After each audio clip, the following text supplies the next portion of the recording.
I'm waiting on you. I want to start this sermon by repeating and reiterating something I shared in last week's sermon. Most of the strides you want to make are going to take longer than you want them to take. Single black women of God, come to the front. So I heard this message, and it occurred to me that for some of you who haven't divested from, marriage, the ideal of marriage being in a relationship, and who have not gotten to the point where you would choose the bear, God is still waiting on you. And I know many of you have prayed prayers up until this point, but I believe there's another thing that He's waiting on you to do. And that's, have you studied the Song of Solomon? I believe it's the blueprint. And here's why. At minimum, the object of the king's affection is a black woman, undoubtedly a black woman. So if for no other reason, I would encourage you to check it out. But more importantly, and here's where I'm really landing these days, because um, if you know me personally, if you followed my content, if you've read my book, you know to say I'm a proponent for the Song of Solomon and the wisdom, because it is in the wisdom literature section of the Bible, even though it would be considered poetry. I think it's a blueprint. And so I had paused because I was doing my rom-com series where I was, doing Tis the Season and pairing a scene from a rom-com and the correlation, or how it could correlate to a scripture, because if a picture is worth 1,000 words, what's a video, right? So I was doing that, but I definitely put a pause on the series. I would be tone deaf if I just continued to do that, right? And we had some very significant events, although domestic violence, and every 5 hours,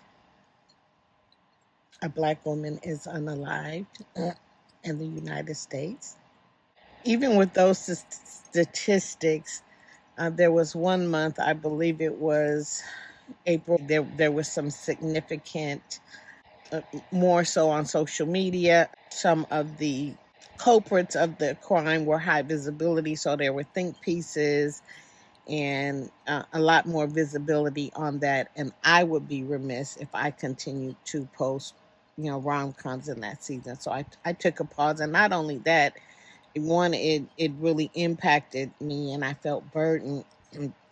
But, I was doing some more research and just really talking to God about it. And here's what I discovered, back to Song of Solomon. The very first verse, let him kiss me with kisses from his mouth, for your love is better than wine. Kiss also means to fasten or equip with weapons. Now, there are several different interpretations. Jewish people believe it is an allegory between God and Israel. Christians believe it is, between Christ and the church. And then there's also the natural meaning, which is the most obvious, because there's parts of that whole 8 chapters that it just, how you would say it's between God. It just wouldn't fit, if you ask me, but I digress. Anyway, but when I was really thinking of that, here's why it's important. Again, if you haven't divested, and if you're not exhausted to the place where you wouldn't choose the bear and you are still entertaining it, one, that scripture lets us know that because of the fall of Adam and Eve, and specifically the curse that was upon her, right? Enmity between her and the serpent, his seed and her seed. And the next part of that, your desire will be to your husband, and he will rule over you. Desire still happens in women. Women probably desire to be married more than men, just innately growing up, etc., right? But the rulership, God never intended for humans to rule over humans. Never, ever, ever. He said, take dominion over the earth and subdue it, not over people. But after the fall, he still came up with a plan B. And if the weapons of our warfare are not carnal for the pulling down of strongholds, one of the weapons is knowing that we should not even go into a relationship, one, without consulting God. But the weapons are not just defensive, it is offensive to help us with our discernment. So, at minimum, I think you do yourself a disservice, single Black woman of God, for at least not meditating on that first scripture. Even if you just meditated two ways, right? Because it's a double entendre. In the natural, if you're desiring a mate, and so one, it lets you know that's not off limits to God. I think that's the other problem too. So many people think that God wouldn't be involved in that. You know, young ladies a lot of times think that they can't come to God with a desire of their heart when if they want a mate young. So they do other things, and I'm saying we because I was once a young lady and I've had my share of missteps, right? But just knowing that He is saying that the love I have for you is better than wine. And even if and when you desire a mate, I will be with you every step of the way to fasten and equip you with weapons to defend you from the warfare that is going to show up in that space because the enemy hates it, right?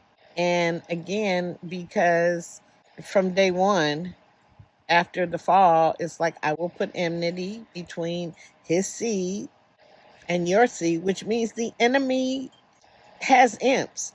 He has narcissists. He has people that look good, smell good, talk good, but they are not for you.